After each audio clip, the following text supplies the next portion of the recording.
1951, in what is now known as Iraq, archaeologist and explorer Sir Austin Henry Layard discovered a library with 22,000 tablets containing what we know to be the earliest writings on Earth. The writings date back to over 6,000 years ago when the region was known as Mesopotamia, Sumer, and Babylon. Amongst these vast writings is a story which mirrors the book of Genesis in the Bible. It tells a story of a great flood which reshaped the face of the planet Earth and all of her inhabitants. It tells a story of a tower built and the creation of the spoken word. One of these scrolls includes a star map of what appears to be a sun and its planets. The writings include detailed descriptions and maps of our solar system matching what we know today and beyond.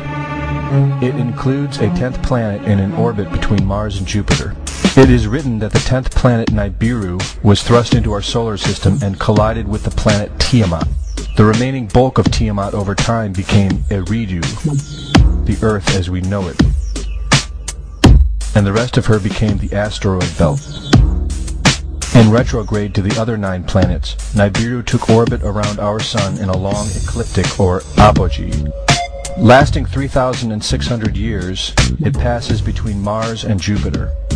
In recent years, based on the patterns of our known solar system, astronomers have been looking for a planet with this same orbit.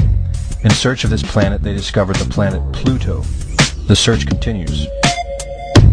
According to the ancient texts, this detailed information was given to them by the Anunnaki, or those who from heaven to earth came. They described the Anunnaki as a reptilian race of gods which came to the earth in fiery ships from their home planet of Nibiru, the 10th planet. It is written that these Anunnaki came to the earth to mine gold and other elements to serve in protecting the atmosphere of their distant home planet. After a workers' revolt, the Anunnaki rulers began to genetically alter Cro-Magnon man to create a slave race, resulting in the human race. It was said that we were created by the gods in clay vessels. It is written that man was forbidden to depict the Anunnaki in their actual form. Just prior to the Great Flood, the bulk of the Anunnaki would return home, leaving numbers of them behind to watch over the earth. Anu was king. Assigned to Anu to heed his instructions. 300 in the heavens he stationed as a god. The ways of earth to define from the heaven, and on earth 600 he made reside. After he all their instructions had ordered, to the Anunnaki of heaven and of earth he allotted their assignments.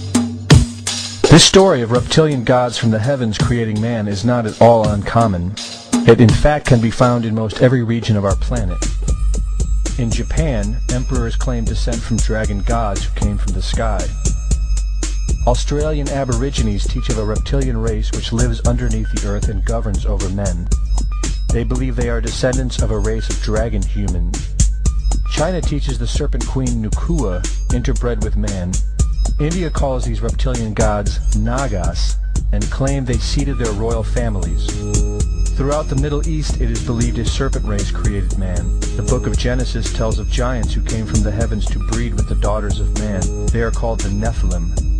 In Africa they call them Chitauri, children of the serpent. The royal kings of Africa claim descent from serpent gods who came from the sky. In South America, the Mayans teach that their ancestors were the people of the serpent. The Aztecs were said to be created by a serpent woman. In America, the Hopi Indians believe sky gods came to earth to breed with their women and refer to them as their snake brothers. The word Sioux means snakes, and Iroquois means serpents. It seems the only places you will not find this historical story is where the history has been methodically destroyed. The descendants of King Anu in Sumeria and Babylon can be traced throughout time. The pharaohs of Egypt were from the bloodlines of the Babylonian kings. The rulers of the Roman Empire can be traced to Egyptian hierarchy. All throughout Europe, the royal families can be traced back to the great Roman emperors. 34 of the presidents of the United States are directly descended from European royalty, with the remaining 8 who are only closely related to these same bloodlines. In 1934, President Franklin Roosevelt placed the Great Seal, originally created in 1782 by the Freemasons, on the dollar bill. Represented in the Great Seal is a pyramid and the all-seeing eye, known to be used by the elusive society, the Illuminati. Strung together in conspiratorial confusion are secret societies such as the Illuminati, the Freemasons, and the Bohemian Club. In 1917, National Geographic did a story on a place in Montreal, California called Bohemian Grove. The story reports a place where the world's elite, members of the Bohemian Club, retreat to in late July and conduct an ancient occult ceremony called the Cremation of Care. Every year in July, the world's leaders, media moguls, and members of the World Bank spend 2 weeks of what is known as a men-only retreat at the Grove. In the year 2000, ABC television show World of Wonder infiltrated Bohemian Grove with hidden cameras and aired the video on the BBC. The video shows the large mass of men donning red and black robes and once again conducting the Cremation of Care ceremony. The altar is at the base of a 200-foot owl, the Babylonian symbol of the god Moloch, the god of human sacrifice. In the video, a body is delivered upriver to the altar where it is set on fire. Upon being aired, members of the Bohemian Club reported that the ceremony is a put-on, merely done for entertainment and fun. This history tells a story of our world leaders having a deep involvement in satanic tradition, worshipping our reptilian overlords, the serpent gods. It poses the possibility that we may be and have always been enslaved by our leaders, no different than sheep or cattle. There is an endless amount of information out there which supports this, but don't take my word for it.